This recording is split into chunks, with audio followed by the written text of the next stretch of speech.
Welcome back to Sonic Colors. Last time I started off Sweet Sweet Mountain and got 2 new wisps, which is fantastic. And second of all, look at that egg pawn.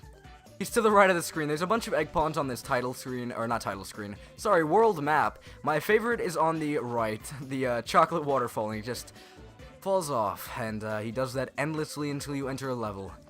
Poor egg pawn.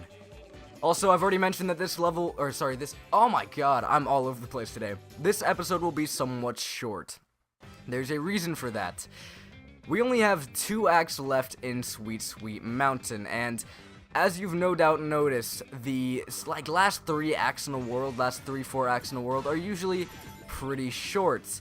This is no different. Right here you'll notice there are yellow blocks. These can either be smashed through with a well-timed stomp. Not really well-timed. It's not that hard to get a stomp off here, but whatever. That's not important. You can either break them with a boost, a stomp, something like that, or you can actually wait for these egg pawns to break them for you. But over time, they will come back. It's nothing too crazy, but I think it's a pretty nice concept for platforming. And it's brought back later in a few other games like Sonic Forces, but that game pretty much steals everything from Sonic Colors to begin with, so whatever, it's not that important. Anyway, I probably should stop talking trash about Sonic Forces so much, because people are gonna get mad. Also, you can slide through stuff to break or slide through these orange. Am I blind? Am I colorblind? You can slide through the yellow blocks. How many times am I gonna mess up that sentence before I can actually get it out correctly? Ugh. You can slide, and you can break through these yellow blocks. It's not that... I mean, your imagination can't really wander with this. Anything that would harm an enemy can easily break through these yellow blocks. I don't know what they're made out of. Maybe some gelatin substance? I don't know. If I didn't mess up as much as I did, that level would have been over in less than a minute. Jiminy Christmas. My linguistics are all over the place. Which is kind of weird, because last episode was like really good commentary-wise, in my opinion. I'm probably going to go back to the video during editing and be like, wow, that was bad, but whatever, that doesn't matter. That was the first act done, and 2 minutes into the video. Great. If I was an alien in need of saving, where would I be? Experience has taught me to investigate anything that glows.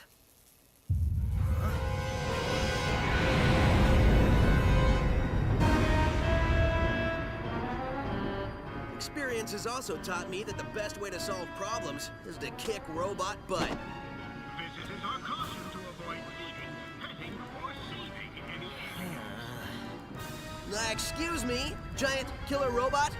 You want to do this the hard way? Or the easy way?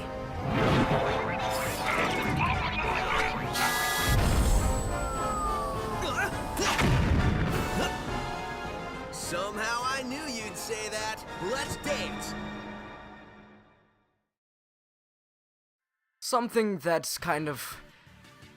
it's normal in this game is Sonic talking to the bosses, which would be fine if the bosses had personality. But they don't, so it just comes across as weird, to be perfectly honest. I don't like it that much, and it's just... it becomes a running joke, and it's pretty lazy. Anyway, what you just saw me do was run through something that was similar to a level, and pretty much flip a switch, which somehow stopped that big floating ship from moving. And now I'm fighting the boss on the ground, which is pretty neat. I honestly don't like this boss very much. Not because I'm bad at it, though I will admit I'm not the best at it, but mainly because it's just kind of boring. I think this part's perfectly fine, but it's pretty much just homing attacking a bunch of random... Okay, that's good. That's just fine. It's pretty much homing attacking a bunch of random stuff and then beating a boss up. It's not really all that interesting, and I'm still gonna kind of hold off on the whole boss complaints after you actually see it for yourself, but I still don't like these bosses very much, and they come back, so you'll see what I mean later. Great, that's fine. I just need that 1 ring, please, thank you. That's not the end of the boss, like you may think. The boss is still pretty quick. It doesn't take too long to beat him, but it doesn't take that quickly to beat him.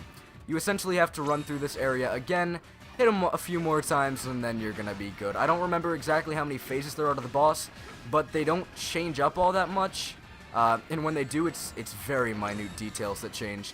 So it's not really all that interesting. I didn't grab any rings, but that should be fine. Because as you see, I have a drill wisp. And if I wait for that guy to come over here, I can shake.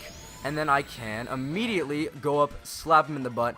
And that's it. He's not dead? Oh, no, he is dead. Good, good, good. I was about to say, wait a second. So it's a pretty easy boss. It still takes 2 minutes. That's not very long. It's nothing too terrible.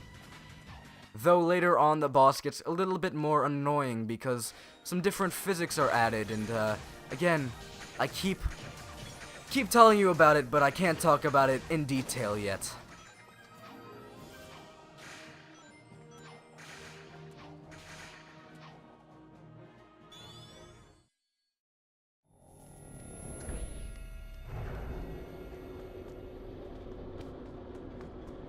Hey, Tails, you missed the BBBE. Huh? Best boss beating ever. So, has Yacker given you any more information or limericks or whatever it is he's spouting? Well, first, remember, this translation stuff isn't 100%. Trust me, I remember. So anyway, these aliens are made up of a really powerful energy source called hyper-go-ons. It's inside of them. Like a battery? No. Well, sort of. It's their life source. You only got a taste of it. Look at what happened. Battery is sort of an understatement.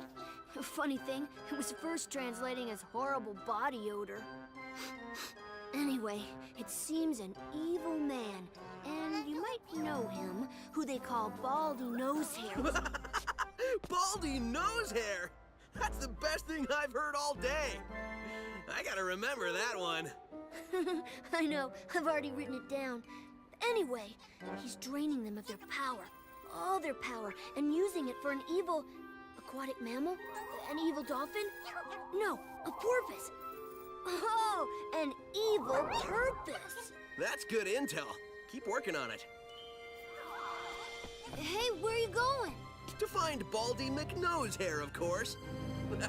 I'm totally calling him McNosehair.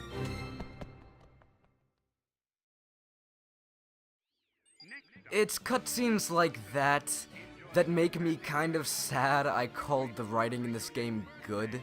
And I'm not gonna change my stance on that. I think overall the writing for this game can be funny, and it on occasion is, but then there's just some cutscenes where the jokes fall so flat. Like, BBBE, really? Best boss beating ever? And Baldy McNosehair, which, by the way, he says he's gonna call him that, never calls him that again to my knowledge. Though, I'm probably gonna get proven wrong. But I just... no, the jokes are really bad, and I'm not a big fan of it, and... that's my stance on all that. I think the writing can be really good, but on occasion, it can be really bad. I'm probably gonna replay a few of these levels on occasion. I do want to show off the multiplayer, so I'm probably gonna replay some of these levels. But when a video is exceedingly short, I will play some of these levels until I beat all of them, or until I get to the point where the video needs to be at lengthwise. So if you're not interested in these Gameland videos at all, or Gameland levels at all, is what I should say, then just don't watch this part of the video because it's not important to the actual main plot.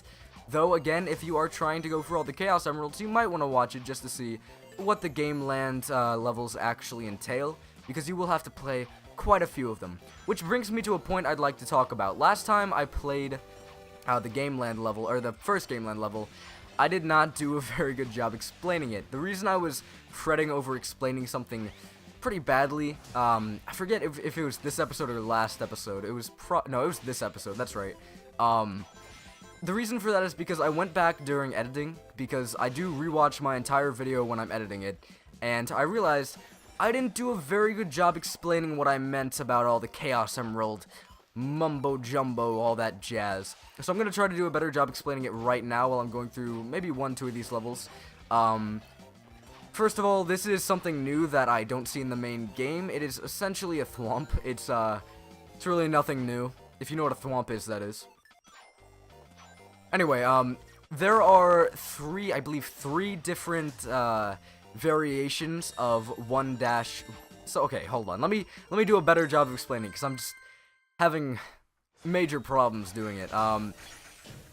Essentially, once you get the red rings, you will unlock more variants to the world levels, I guess you can call them. So there's 1-1, and later you can unlock up through 1-3, I believe.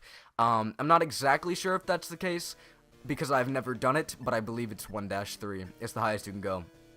Or, for example, 2-3, 3-3, stuff like that. So you do have to collect all the red rings if you want to unlock all the levels and get all the Chaos Emeralds. I personally don't want to do that, though, so hopefully that explained it slightly better. This section's kind of weird, that 3D section right there. You can't sidestep there, or at least it doesn't let you sidestep there.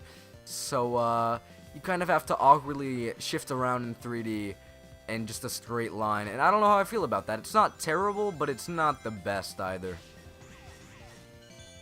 I think these levels are perfectly fine, but they're nothing special, which is why I wasn't really planning on actually going through them. But again, the way I'm actually doing this is very experimental. I was planning on actually just playing each level, or each world in one video, which would have gotten the Let's Play done in like 8 parts. And then I decided, well, I don't want the videos to be too long, so I'm actually going to shorten it a bit. And, I shortened it, but I think I shortened it too much.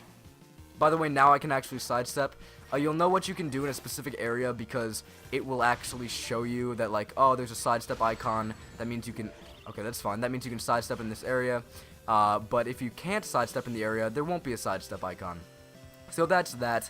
If you're ever wondering what exactly determines if it was a sidestepping area or not, that's what does it. It's pretty obvious. If you've ever played the game, you should probably notice it. But just in case anyone didn't, that's that.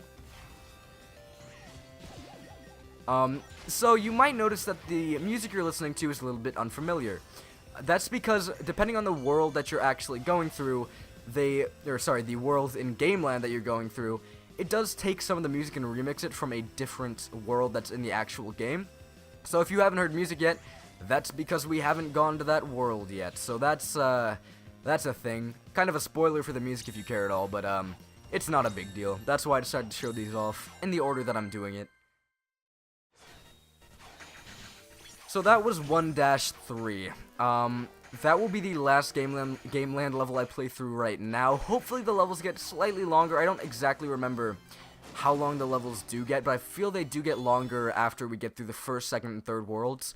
So, we probably won't have to play through Gameland for a while, or at least that's my hope, because I do want to save stuff for, again, second player mode, multiplayer mode. So that's that. That was Gameland. And that was Sweet Mountain. Sweet Mountain? Anyway, thanks for watching this episode. Next time, there is one more world that we actually have access to.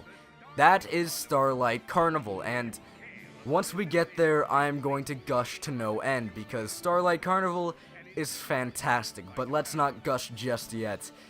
Let's save that for next episode. Until then,